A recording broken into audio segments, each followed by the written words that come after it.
총성이 울리기 전 숨소리조차 삼켰다. 820m 거리. 군 매뉴얼에 따르면 미 해병대 M14소총은 그 거리까지 정확한 사격이 불가능하다. 명중률은커녕 도달도 어렵다고 기록돼 있다. 하지만 그 순간 미첼 타운센트 하사는 그런 매뉴얼을 무시했다. 아니, 부숴버렸다. 무슨 짓을 하는 거야, 하사님. 스코프를 들여다보던 그의 스포터 프랭클린 라일리가 속삭이듯 외쳤다. 상부에서 사격 금지라잖아요. 우린 그 거리 사격 불가 판정받았다고. 타운센트는 아무 대답도 하지 않았다. 단지 숨을 들이쉬고 내쉬고 다시 들이쉬고 그리고 방아쇠를 당겼다. 당. 총성은 평소보다 날카롭고 묵직했다. 소총은 그의 어깨를 강하게 밀쳤고 스코프 속 적군 저격수는 마치 실 끊긴 인형처럼 고꾸라졌다. 라일리는 말을 잃었다. 입을 벌린 채 목표를 다시 스캔했다. 적 저격수 다운. 명중이야. 말도 안 돼. 두 번째 목표가 몸을 숨기려 하자 타운센트는 이미 볼트를 당기고 다음 발을 준비하고 있었다. 그날 정규 장비로는 불가능하다고 알려진 거리에서 4발의 총성이 울렸고 4명의 북베트남군 병사가 쓰러졌다. 그리고 그 계곡을 지나가던 미 해병대 병력 약 2,000명은 아무것도 모른 채 계속 전진했다. 그들에게 전쟁의 규칙은 그날 바뀌었다. 먼저 말씀드리자면 진짜 이야기를 알고 싶다면 헤드라인 뒤에 숨은 사실을 직접 적이고 진실되며 꾸밈 없이 알고 싶다면 지금 구독하세요. 놓치지 마세요. 이게 시작이었다. 그 한 발을 쏘기까지 타운센트 하사는 몇 달 동안 아무도 들어주지 않았던 질문을 되뇌고 또 되뇌었다. 왜 적은 우리보다 멀리서 쏠 수 있는데 우린 못하지? 왜 우리 병사들이 보이지도 않는 적에게 죽어나가는 걸 그냥 보고만 있어야 하지? 그리고 그는 알아냈다. 군에서 아무도 신경 쓰지 않던 작은 구조, 총열 아래의 가스 시스템에 있는 아주 사소한 틈. 거기서 모든 것이 시작됐다. 하지만 그의 이야기는 그 한 발로 끝나지 않는다. 그가 만든 해결책은 공식적인 설계도도 없었고 예산도 없었다. 단돈 75센트. 그가 사용한 건 구리 전선 한 가다. 전기 공용 부품 하나였다. 그날 계곡 아래를 지나가던 2,000명의 해병대원은 구리선이 뭐였는지조차 몰랐다. 하지만 그 구리선은 전장의 흐름을 바꾸고 전설을 만들었다. 그리고 그 전설은 누구도 예상 못한 곳에서 시작된다. 그날 아침 독일 정보부의 중령 에른스트 하펠은 짜증을 참지 못하고 서류철을 탁 치며 자리에서 일어섰다. 말이 안 돼. 이건 뭔가 조작된 숫자야. 그가 들고 있던 서류는 미 육군 정보망을 통해 수집된 미국 산업 생산력 보고서였다. 정확히 말하면 리버티급 수송선의 건조 속도에 관한 문서였다. 그는 다시 앉아 숫자를 세기 시작했다. 1장, 2장, 3. 보고서의 말미엔 이렇게 적혀 있었다. SS 라버트 E. 피리호, 총 건조시간 4일 15시간 29분. 하펠은 연필을 던졌다. 배를 어떻게 나흘 만에 만들지? 그것도 철제 함선을. 독일은 유보트로 대서양을 장악하고 있다고 믿었다. 한 척의 선박을 침몰시키려면 전략, 타이밍, 연료, 승무원의 숙련도까지 완벽해야 했다. 그런데 미국은 마치 장난감 조립하듯이 배를 찍어내고 있었다. 1941년 미국이 전쟁에 본격적으로 참전하자 독일 고위 참모진은 예상보다 훨씬 더 큰 위협을 마주하게 된다. 그것은 병력이 아니었다. 무기도 아니었다. 공장. 미국 전역의 산업단지, 특히 캘리포니아, 미시간, 펜실바니아에 있는 대규모 생산 라인은 하루가 다르게 수천 대의 군용 장비를 뽑아내고 있었다. 윌로런 공장. 이 이름은 독일군 분석가들에게 공포의 상징이 되었다. 한때는 포드 자동차의 부품 공장이었던 이곳은 불과 몇 달 만에 세계 최대의 군용 항공기 생산기지로 탈바꿈했다. 하루 일대, 아니 1시간 일대꼴로 생산된 B-24 리버레이터 폭격기들, 도면 없이 일하는 여성 노동자들, 20살도 되지 않은 신입 용접공들이 만든 완성도 높은 기체, 시간당 조립되는 엔진, 주익, 동체. 하펠과 그 팀은 10번 넘게 계산을 반복했다. 전투기 1대 만드는데 1개월은 걸려야 정상이다. 그들이 알고 있던 산업 상식은 밀로런에서 매일 깨지고 있었다. 심각한 건 이뿐만이 아니었다. 바다에서는 리버티급 수송선이 문제였다. 그 선박들은 전장을 가로질러 물자를 나르고 병력을 실어날랐다. 한 척 침몰되면 타격이 클 줄 알았지만 문제는 침몰된 수보다 건조되는 수가 더 많았다. 독일 해군 사령부에 있던 카를 데니츠 제독은 이렇게 말했다. 우린 배를 가라앉히고 있지만 그들은 마치 식빵 굽듯이 다시 만들어낸다. 유보트 사령부는 새로 투입되는 배들을 막기 위해 공격 횟수를 2배로 늘리자고 제안했다. 하지만 연료, 보급, 병력, 무기, 아무것도 그 속도를 따라갈 수 없었다. 그들은 전투가 아니라 속도로 우리를 이기고 있어. SS 라버트 E. 필이 4일 만에 진수된 선박. 이건 단순한 생산 기록이 아니었다. 심리전이었다. 미국은 이 속도로 메시지를 전하고 있었다. 너희가 침몰시키는 배, 우리에겐 아무 의미 없어. 다음 배는 이미 출항 준비 중이야. 독일은 혼란에 빠졌다. 전쟁은 탄약으로만 치르는 게 아니었다. 노동력, 생산 라인, 로지스틱스, 이 모든 것이 새로운 무기가 되고 있었다. 보고서를 덮으며 하펠 중령은 중얼거렸다. 어쩌면 우린 이길 수 없을지도 몰라. 그 순간 그의 부관이 조용히 물었다. 하지만 그들이 싸울 줄은 알까요? 하펠은 대답하지 않았다. 전쟁은 공장에서 이겨지고 있었다. 하지만 다음 질문은 아직 남아 있었다. 그들은 진짜 전장에서 총과 피로 싸울 줄 아는가? 미첼 타운센트 하사는 총을 앞에 두고 조용히 앉아 있었다. 무릎 위에는 M14 소총이 분해된 채 놓여 있었고 그의 손은 어느새 익숙한 동작으로 부품들을 만지고 있었다. 손끝은 익숙했지만 눈빛은 낯설 정도로 깊었다. 무언가 계산 중이었다. 철저히, 조용히. 며칠 전 그는 아무것도 할 수 없는 위치에서 5명의 동료가 저격당하는 걸 지켜봤다. 거리는 800m 이상.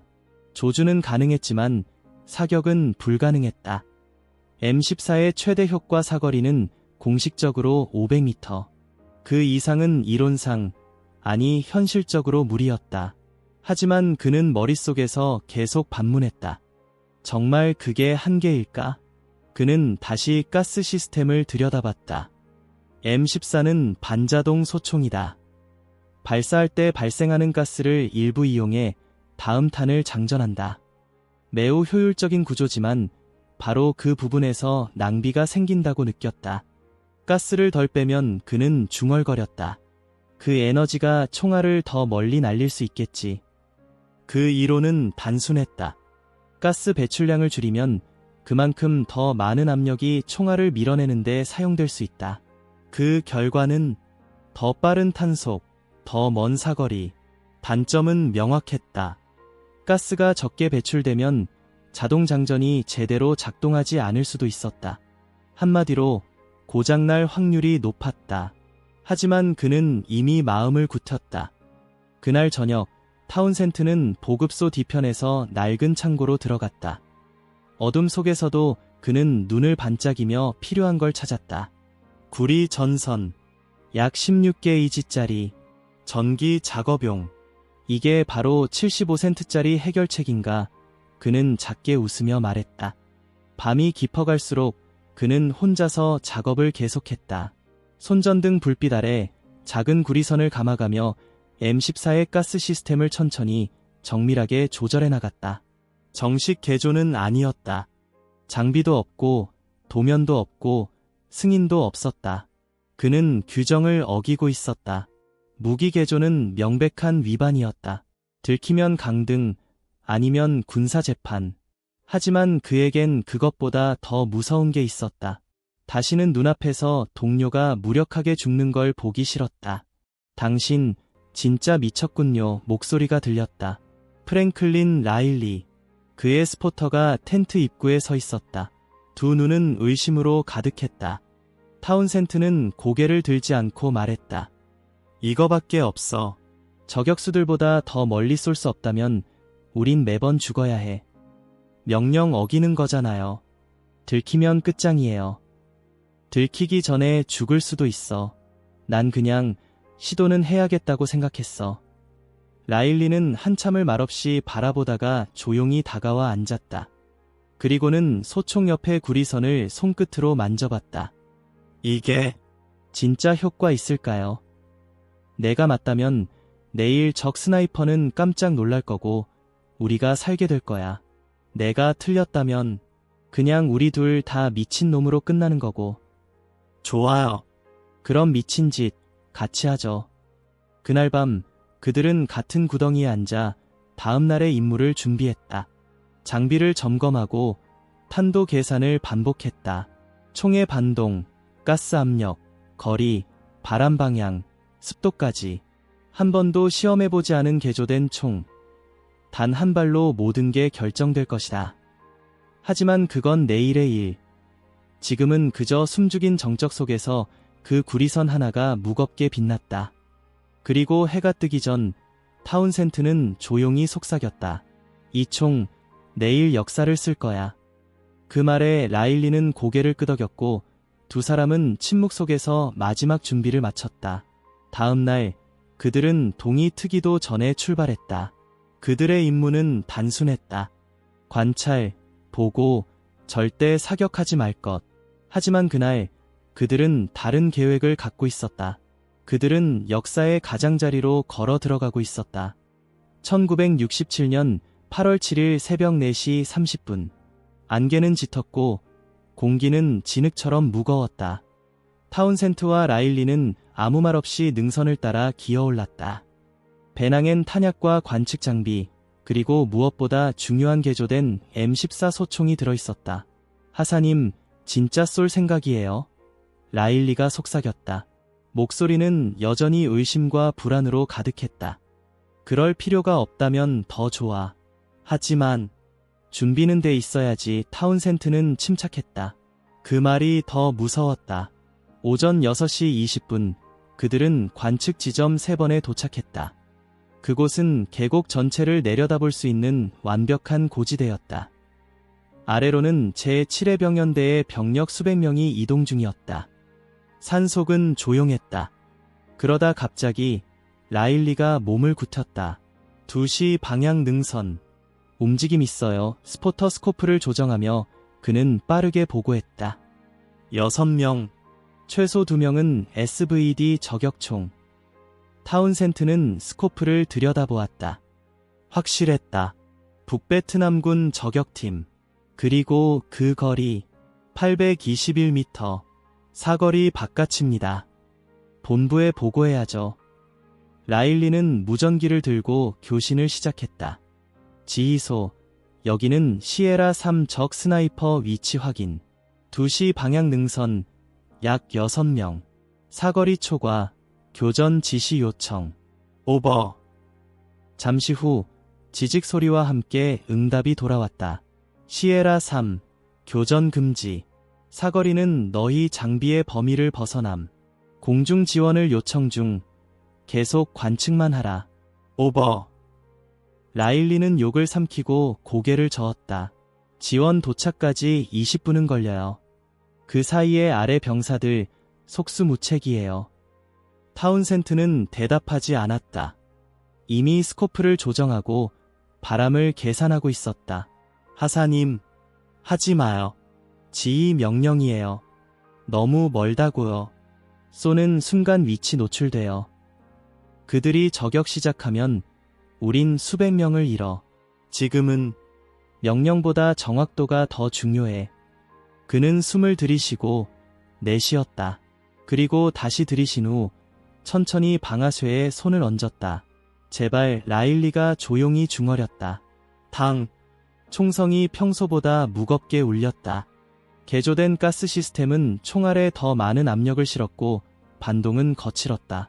타운센트는 오른쪽 어깨가 움찔할 정도로 밀렸지만 눈은 스코프를 벗어나지 않았다. 그 순간 적 저격수의 머리가 스코프 안에서 툭 꺾이며 쓰러졌다. 명중. 적 저격수다운. 라일리는 놀란 얼굴로 속삭였다. 다음 목표. 오른쪽 10m. 타운센트는 볼트를 재장전하며 말했다. 가스량이 줄었기 때문에 탄피는 천천히 배출되었고 손으로 살짝 밀어야 했다. 두 번째 발사. 또 한 명이 쓰러졌다. 세 번째는 기관총 사수였다. 조금 더 멀었다. 860m. 한참을 조정한 끝에 다시 발사. 명중. 적은 비틀거리다 쓰러졌다. 네 번째는 무전기를 든 병사. 도망치고 있었다. 타운센트는 목표를 앞질러 조준한 뒤 마지막 방아쇠를 당겼다. 당. 조용했다. 그가 넘기지 못할 거라던 거리. 단네발 4명 사망. 아래 계곡의 미 해병대는 아무 일도 모른 채 계속 이동 중이었다. 라일리는 무전기를 다시 들었다. 지휘소, 여기는 시에라 3 적 저격수 4명 중립화 완료. 확인된 명중. 교전 지속 여부 요청. 오버. 지휘소는 대혼란에 빠진 듯 무전기에서 질문이 쏟아졌다. 너희 무기가 M14 맞나? 거리는 확실한가? 정말 그 거리에서 4명이나 명중시켰다고? 타운센트는 그 질문들을 무시한 채 총을 들여다보았다. 총은 뜨거웠고 가스 시스템엔 탄소가 빠르게 쌓이고 있었다. 몇 발만 더 쏘면 고장이 날 수도 있었다. 지금 본부가 우리 돌아오래요. 라일리가 말했다. 작전 장교가 직접 면담하겠대요. 근데 표정이 좋지 않다네. 타운센트는 조용히 총을 닦으며 말했다. 명중 얘기는 했지? 했죠. 근데 믿지 않아요. M14로는 불가능하다고. 개조 얘긴. 라일리는 고개를 저었다. 그건 하사님이 직접 말하는 게 좋을 것 같아서요. 타운센트는 무거운 숨을 내쉬며 총을 다시 맸다. 멀리 그들이 쏘았던 능선엔 아직 연기가 피어오르고 있었다. 그리고 아래에선 병사들이 계속 행군을 이어갔다. 그들은 아무것도 몰랐다. 어떻게 그들이 살아남았는지, 누가 총을 쐈는지, 왜 아무도 대가를 묻지 않았는지. 타운센트는 중얼거렸다. 이제 훈장 아니면 군법 재판이겠지. 하지만 그날 그는 아직 모른 채였다. 어느 쪽도 오지 않을 거란 걸. 그 대신 더 크고 무거운 파도가 오고 있었다는 걸. 기지로 복구하자마자 분위기는 평소와 달랐다. 병사들은 속삭였고 몇몇은 그를 피했고 또 어떤 이들은 은근한 존경의 눈빛으로 그를 쳐다봤다. 하지만 타운센트는 고개를 들지 않았다. 총은 여전히 그의 어깨에 있었다. 타운센트, 지휘 벙커로 스태프 서전트 커닝햄이 그를 가로막으며 말했다. 무슨 짓을 했는지 본부가 난리야. 라일리는 뒤따라오며 낮게 중얼거렸다. 이거 좀 많이 화난 것 같은데요. 타운센트는 대답 대신 입술을 꾹 다물었다. 지휘 벙커 안 분위기는 얼음 같았다. 작전 장교 모릿은 대위와 부지휘관 브래드포드 소령이 이미 자리에 앉아 있었다. 그들의 표정은 판단이 아닌 조사를 말하고 있었다. 사격 보고 내용 확인했다. 모릿은 대위가 말했다. 적 4명, 확인된 사망. 거리는 820m 이상. 장비는 M14. 이게 사실인가? 네, 사실입니다. 타운센트는 똑바로 서서 대답했다. 소총 보여줘. 타운센트는 조심스럽게 소총을 풀어내밀었다. 소령이 그것을 받아들여 가스 시스템을 확인하자마자 눈썹이 움직였다. 이게 뭐지? 가늘게 감긴 구리선이 눈에 띄었다. 누가 봐도 규정 위반. 공식적인 무기 손상. 개조입니다. 타운센트가 말했다. 가스 배출을 줄여 탄속을 증가시켰습니다. 탄도 계산상 20% 이상의 속도 향상이 있었습니다. 결과적으로 사거리가 늘어나죠. 모리슨이 책상을 두드리며 말했다. 너 이게 얼마나 큰 짓인지 알아? 군장비 무단 개조, 작전 규정 위반, 명령 불복종까지. 브래드포드 소령은 말없이 소총을 들어 다시 살펴보았다. 그러고는 조용히 말했다. 하지만 정확히 맞췄다. 그렇지? 예, 네 발 모두 명중입니다. 라일리가 옆에서 덧붙였다. 모두 제가 확인했습니다. 위치, 거리, 사망 확인. 정확합니다. 모리스는 한숨을 쉬며 자리에서 일어났다. 이게 문제야. 규정을 어겼지만 효과는 있었어. 어떻게 해야 하지? 브래드포드가 책상 위에 소총을 내려놓으며 말했다. 우린 공식적으로 이걸 승인할 수 없다. 규정을 무시하는 사례가 되면 안 되니까. 하지만 그가 말을 이었다. 무시하기에도 너무 효과적이야. 잠시 침묵. 그리고 소령은 고개를 들고 말했다. 이렇게 하자. 타운센트, 징계는 받을 것이야. 공식적으로는 무단 개조에 대한 경고 조치가 내 기록에 남는다. 하지만 동시에 넌 R&D 팀에 임시 배치된다. 우리가 이 개조를 재현하고 개선하고 테스트할 수 있도록 협력해라. 타운센트는 당황한 얼굴로 대답했다. 예, 소령님. 명심해라. 이건 공식적인 승인은 아니지만 절대적인 필요에서 나온 조치다. 우리는 실효성 있는 무기를 원하고 넌 그것을 보여줬다. 그날 이후 타운센트는 전선에서 물러나 무기 정비실로 자리를 옮겼다. 그가 만든 임시 개조는 며칠 만에 실험용 설계로 바뀌었고 몇 주 후엔 모듈형 가스 조절 키트로 발전했다. 새로운 키트는 해병대 저격팀에게 배포되었고 테스트 결과는 단순했다. 사거리 증가, 최대 870m까지 명중률 유지, 총기 신뢰성, 정기적 청소 시 문제 없음, 실전 적용, 긍정적. 그해 9월, 미 해병대는 공식적으로 M14 사거리 연장 키트를 채택했다. 매뉴얼에는 단순히 이렇게 적혀 있었다. 필드 적용에 의한 비표준 개조 기반 기술, 실전 유효성 입증됨. 이름은 없었다. 타운센트의 이름은 어느 보고서에도, 어느 장비에도. 하지만 그건 중요하지 않았다. 병사들은 알았다. 야, 저 키트, 그거 타운센트 모드잖아. 내가 봤어. 그 사람 진짜로 그 거리에서 저격했어. 그의 이름은 문서에 적히지 않았지만 입으로 전해졌다. 그리고 그 개조는 단순한 개선이 아니었다. 그것은 해병대 교리의 전환이었다. 적보다 멀리 본 사격, 규정이 아니라 생존을 기준으로 한 판단, 무기보다 인간이 우선인 전투 방식.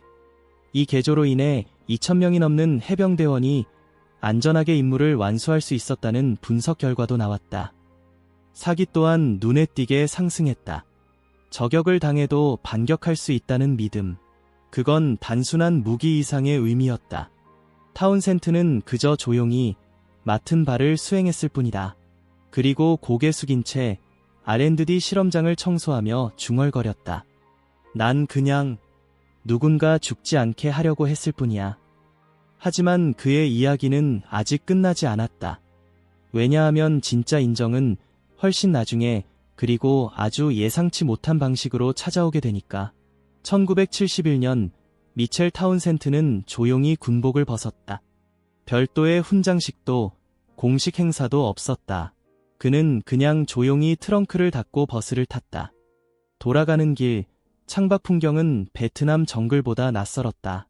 그리고 어쩌면 더 싸늘했다. 애틀랜타로 돌아온 그는 별표 GM, 제너럴 모터스, 별표에 입사해 자동차 엔지니어로 일하기 시작했다.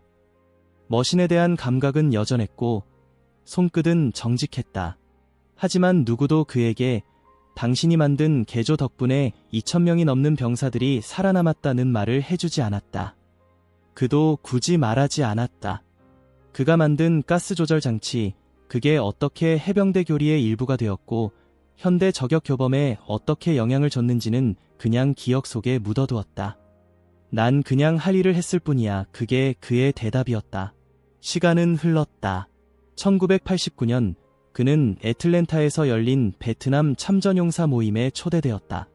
오랜만에 얼굴을 내민 자리, 이미 백발이 된 사내 하나가 그를 알아봤다. 그 구리선 사나이, 맞지? 타운센트는 눈을 가늘게 떴다. 커닝햄. 맞았다. 그때의 냉정했던 저격팀 지휘관, 월터 커닝햄. 그가 미소 지으며 손을 내밀었다. 그때 당신이 만든 개조. 난 그걸 절대 잊지 않았어. 둘은 자리를 옮겨 앉아 몇 시간이고 이야기를 나눴다. 그날의 총성, 규정 위반, 그리고 살아난 병사들. 세월이 지나도 기억은 선명했다. 그 대화 이후 커닝햄은 펜을 들었다. 그는 이제 군사사 연구자가 되어 있었고 타운센트의 이야기를 정리해 나가기 시작했다. 그리고 그 기록은 곧미 해병대 역사팀의 손에 들어갔다. 퀀티코 해병대 저격수 학교. 이름만으로도 전설이 된 그 장소에 타운센트의 이야기가 공식 사례 연구로 편입되었다. 그리고 1997년 마침내 그는 다시 초대받았다.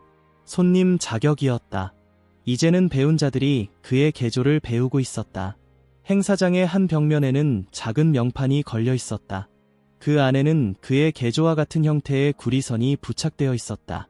그리고 그 아래 이렇게 적혀 있었다. 때론 진짜 용기는 명령을 따르지 않는 데서 시작된다. 미첼 타운센트 하사, 1967년 8월 7일. 그는 그 명판을 한참 동안 바라보았다. 기억은 돌아왔고 눈은 약간 젖었다. 기념 연설에서 그는 짧게 말했다. 내가 원한 건 훈장도 박수도 아니었어요. 단지 또 누군가의 관을 지켜보지 않기 위해서였습니다. 그날 그는 더 이상 단순한 퇴역 군인이 아니었다. 그는 전장을 바꾼 사람으로 불렸다. 그리고 그 영향은 아직도 남아있었다. 현대의 저격소총 SR-25, M111SS, 그리고 다양한 특수작전용 라이플에는 모두 조절 가능한 가스 시스템이 장착되어 있다. 그것은 타운센트가 만들어낸 원리의 진화였다. 현장에 있는 사람이, 문제를 직접 경험한 사람이 만든 솔루션. 그 누구보다 실전에 맞는 살아있는 해답이었다. 그는 유명하지 않았다. 하지만 그는 정확했다. 그리고 그 정확성은 수천 명의 생명으로 증명되었다. 그는 말했다. 허가받는 건 중요해. 하지만 옳다는 건 누군가 살아남는 거지. 2025년 지금 우리는 그저 그를 기억할 수 있다. 묻힌 이름 속에서 실전에서 태어난 지혜를 꺼내볼 수 있다.